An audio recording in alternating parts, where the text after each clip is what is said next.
Welcome to Optimal Insights, your weekly source for real-time rate data and expert capital markets commentary, brought to you by Optimal Blue. Let's dive in and help you maximize your profitability this week. Welcome back to Optimal Insights. This is a bonus episode recorded at HousingWire's The Gathering, featuring Sara Holtz, CMO at Optimal Blue. In this session, Sara shares a practical way to think about AI. Instead of treating AI as a shortcut or a replacement for expertise, Sara frames it as a chief of staff. And the idea is simple. Use AI to help organize inputs, surface patterns, and support clearer decision-making, especially when complexity is high. Sara also walks through 5 principles leaders can apply right away. If you are looking for practical ways to apply AI while keeping judgment and leadership at the center, this conversation is a strong place to start. Let's get into it. I am thrilled to be here, and I'm especially thrilled to be here at the Women of Influence Forum, because there's no better group to empathize that after 3 days of 85% humidity, I'm in a ponytail on stage. It's not a surprise as leaders that our workload has multiplied, and not just in the tasks we have, but also in the decisions we have to make. What to prioritize, what to ignore, how we focus on what matters most. We're asked to move faster without getting it wrong. There's a real shift in how we think. In fact, researchers say that the average adult makes 35,000 discrete decisions a day. I would venture to say that's even higher for the folks in this room. In an industry where we have variable data, unpredictable markets, and much more related to putting people into home ownership. At Optimal Blue, we spend a lot of time thinking about tools that help leaders and lenders make decisions and be able to focus on what matters most. AI helps unlock amazing capacity. It reveals patterns, shows insights, and helps people make stronger decisions. Earlier this year at our summit, we launched a Virtual Economist, which is a comprehensive tool that allows leaders to look ahead in the market and help make better decisions. My responsibility in that development was to draft the descriptions for the avatars that personalize the experience for the user. As my written descriptions morphed into faces, which morphed into voices speaking at the launch, I was reminded of the art of the possible. More importantly, it shows that decision complexity is real, especially for our industry. Now, as part of OB in the last 2 years, as I watched tools being developed, as I watched and realized that the purpose we're all in this room is to increase availability of homeownership for many, I started to wonder about myself. How could I be leveraging AI better? But first, let me take you back to a time in my career when I had a similar innovation pivot. This is going to age me. Back in the late 90s, I worked for the parent company of Monster.com. Remember that recruitment company? At the time, websites were just starting to take off. And job hunting happened in a traditional way. You mailed paper resumes to companies in the address you found in the yellow pages. That's how I got this job. In fact, Monster Worldwide had a yellow pages division, an advertising division. That's the division I worked in. And at the time, there was a lot of question around what websites were going to do to this industry. At first, I was worried about my job as well. But being young and being hungry, I said, wait a second. What if I pivoted my skill set into a digital medium and learned how to write and market through this thing called a website? And thus launched a career that was built on changing and transforming channels backed by skills and experience. The lesson I learned back then stands true today. Technology transforms channels. It doesn't replace human value. So back to today, I start thinking, all right, I'm not going to worry about my job as AI is starting to take a hold. I'm going to ask a different question. What if AI acted like my chief of staff?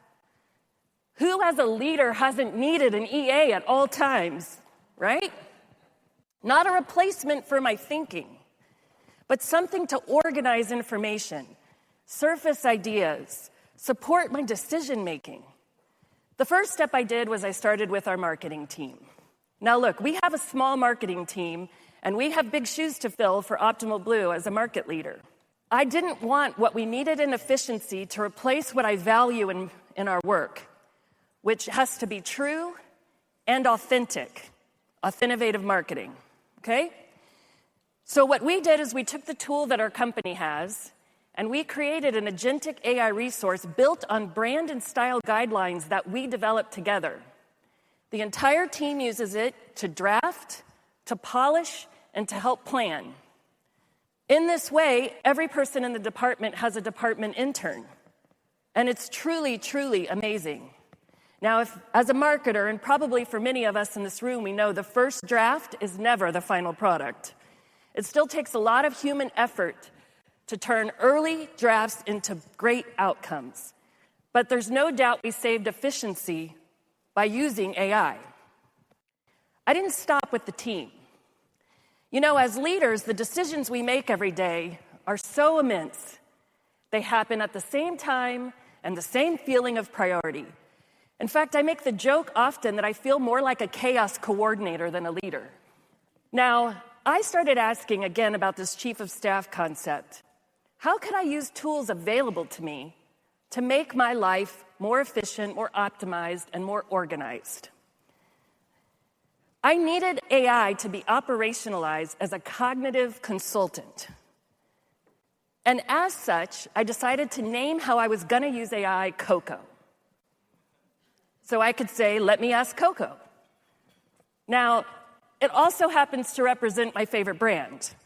So it works on multiple levels. But there's also a practicality to me using that name because I use it more intentionally. All right.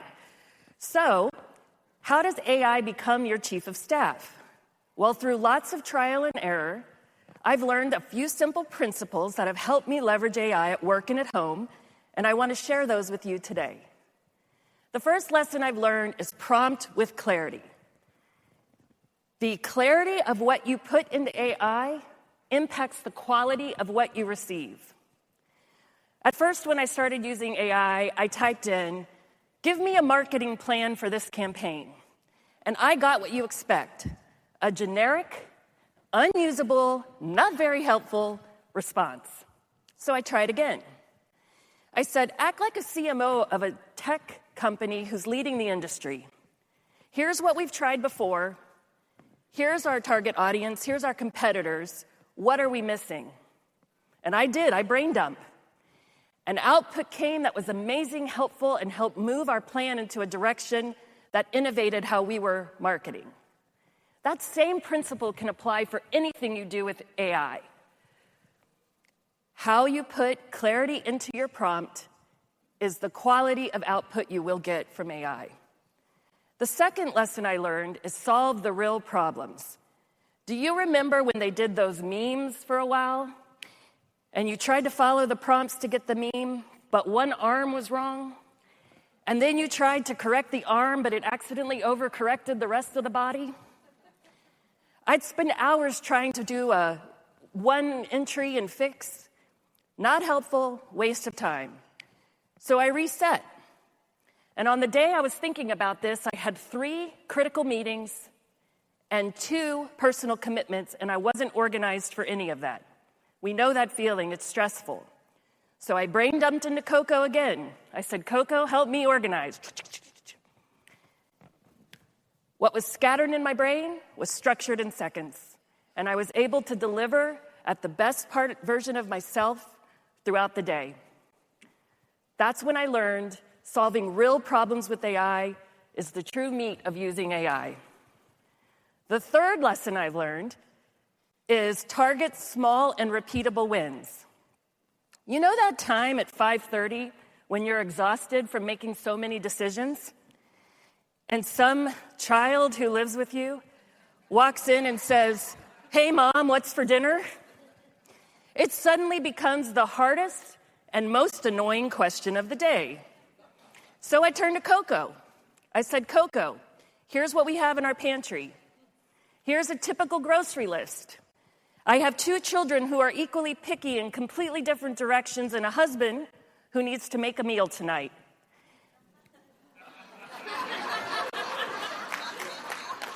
And Coco output a matrix of meal options structured for how my husband makes decisions.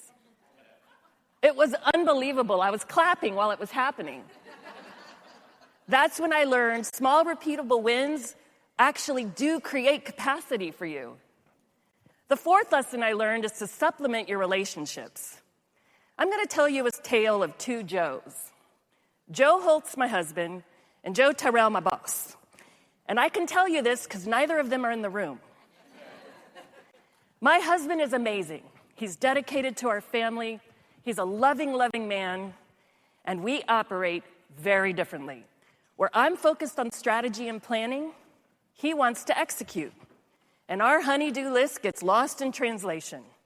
So I turned to Coco and I said, Coco, here's my list I need Joe to execute this week. Can you turn it into a list he can manage? And it did. And I gave it to him. Wow, you finally understand how I need this list. So I tried again with my boss. Now, for those of you who know, Joe Tyrell and I have worked together for a really long time at different companies.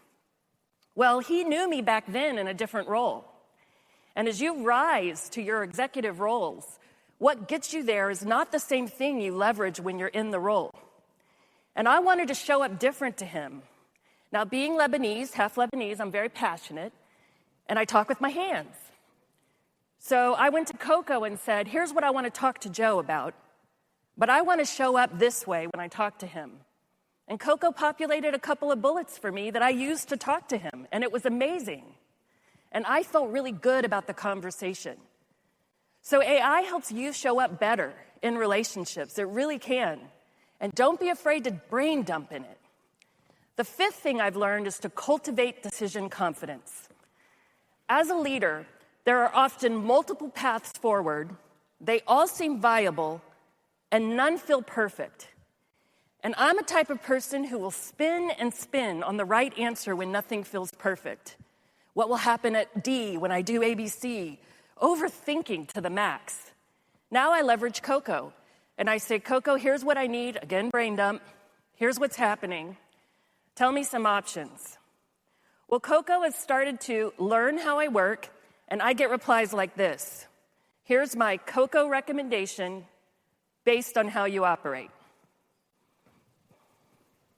This is a real response from Coco with AI on a flight I'm taking to New York next month.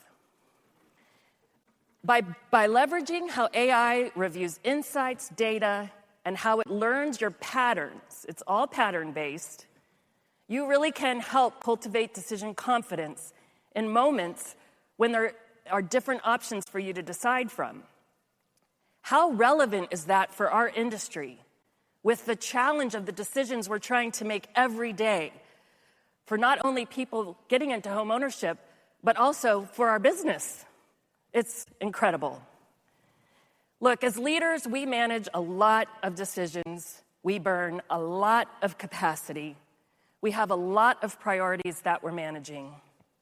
And there is no better way for us all to use AI than by these 5 simple things. Prompt with clarity, solve the real problems, target small and repeatable wins, supplement relationships, cultivate decision confidence. If you think about it, those 5 things are not just about AI.